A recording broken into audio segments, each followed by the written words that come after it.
quais são os 5 passos, aqui é mão na prática mesmo, aqui, o que que vocês vão fazer em 5 passos para pensar e para elaborar a retirada de uma medicação. Ter a lista, vou destrinchar com vocês cada um desses passos, claro, mas basicamente o que eu quero aqui. Primeiro, listar todos os medicamentos que a pessoa usa, avaliar daquelas medicações, entre aquelas medicações, quais são as medicações potencialmente inadequadas. E aqui, gente, até entrando numa coisa que eu não falei antes, Joana, quantos remédios eu tenho que considerar para avaliar que aquela pessoa está em polifarmácia? As referências podem oscilar um pouco em relação a 4, 5 remédios, mas, gente, vamos pela lógica mais simples, sem decoreba de número, tá? Polifarmácia, vamos pegar que todo remédio que está sobrando é polifarmácia. Se o seu paciente, por exemplo, tá? Foi na UBS um tempo atrás, estava ansioso, cheio de problema na vida, a pressão estava alta porque estava nervoso. Começou a usar o medicamento para pressão, não era hipertenso, era uma pressão elevada reacional ao contexto emocional daquela pessoa, e ela começou a usar uma losartana. Um remédio só. Só que ela não era hipertensa, era uma pessoa ansiosa.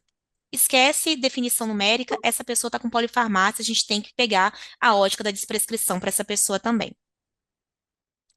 Lô, eu acho que tem alguém com o microfone ligado, tá? Aqui dentro da sala do Zoom, do Teams, se você puder dar uma olhadinha, por favor. Terceiro passo, determinar, beleza, tá sobrando, qual que eu vou tirar? Se tem mais que um, qual que é o prioritário? Um plano de desprescrição, quinto, acompanhar. Então, vamos aqui, um por um, avaliar cada um desses passos para desprescrição, ok? Primeiro passo, gente, obter uma história completa das medicações. Aqui não é só listar os nomes dos remédios, não, tá? Eu quero saber a dose, quantas vezes por dia aquela pessoa usa, idealmente quem prescreveu. Sabe quando a gente pede? Eu estou ali com a receita da pessoa na minha mão, mas eu peço para a pessoa me falar os medicamentos que a pessoa usa. Isso é muito importante, tá? Porque não necessariamente a pessoa está usando igualzinho está escrito ali na receita. Então, entender como a pessoa, né, como aquelas medicações funcionam na vida daquela pessoa é mais importante do que ler o papelzinho que está ali. Não sou eu, doutora, que organizo as minhas medicações. Então, tira uma foto da caixa ou pede para a pessoa, né, escrever o que que você está usando, mas a gente quer ter uma visão do que acontece na vida real e não do que está ali na receita, tá? E é importante quando a pessoa vai em mais de um médico, a gente tem pacientes, por exemplo, que vão na UBS, vão em um ou outro especialista focal pelo próprio SUS, vai em um ou outro especialista focal no particular. E aí o que pode acontecer às vezes é da pessoa ter várias prescrições soltas, uma que é o médico da UBS que faz, uma que é o cardio particular, e foi no geriatra também que prescreveu outra coisa.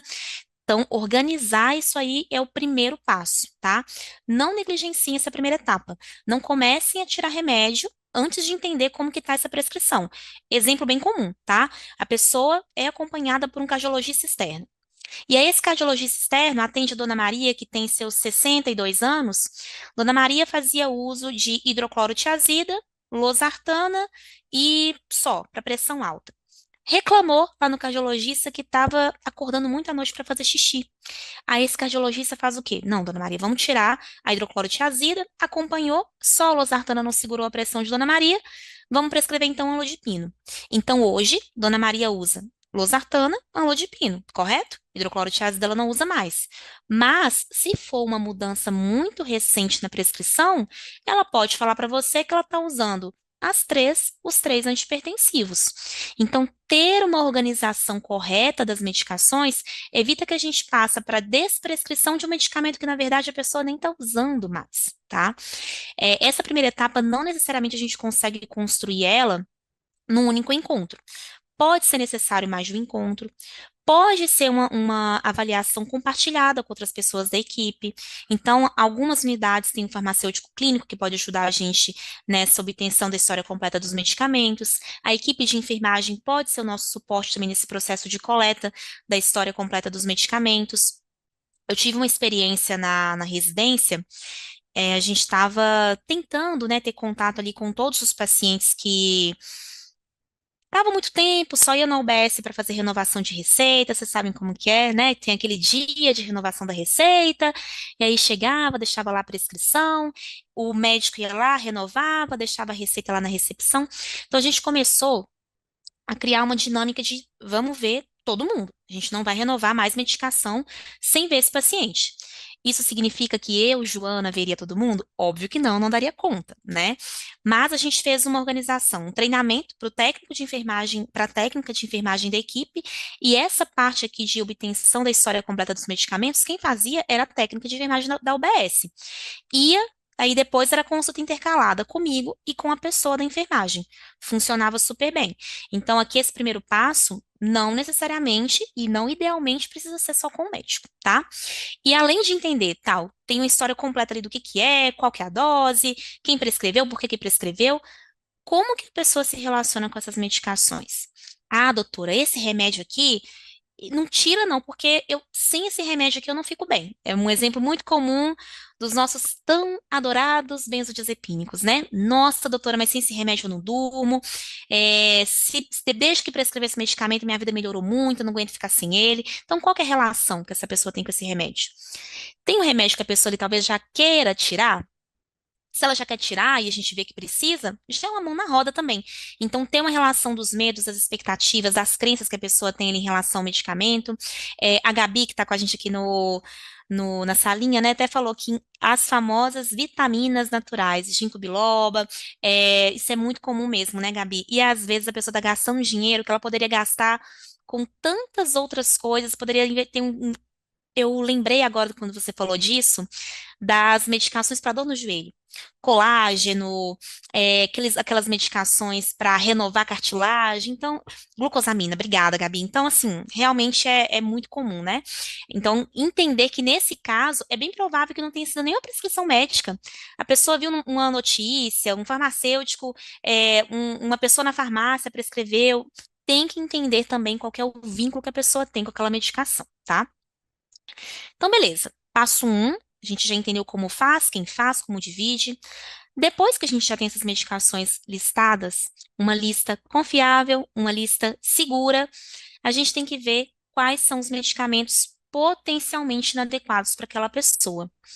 E aqui, gente, não tem lista tem lista, né, claro, mas primeiro, não vamos cair na decoreba. Eu não quero que vocês caiam na decoreba, eu quero que a gente pense em raciocínio. Cada medicação tem um contexto.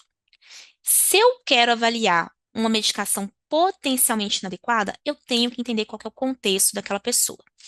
Quais são as patologias para as quais essa medicação foi prescrita, se aquela medicação prescrita para aquela patologia está prescrita da forma adequada, se existe hoje alguma medicação superior, se existe hoje alguma medicação, a pessoa toma dois remédios, tem alguma medicação que poderia ter o efeito das duas medicações, então não caiam nessa tendência de ter que decorar alguma coisa, a gente tem muita lista pronta para isso, mas entendam que o passo 2 ele é uma consequência do passo um.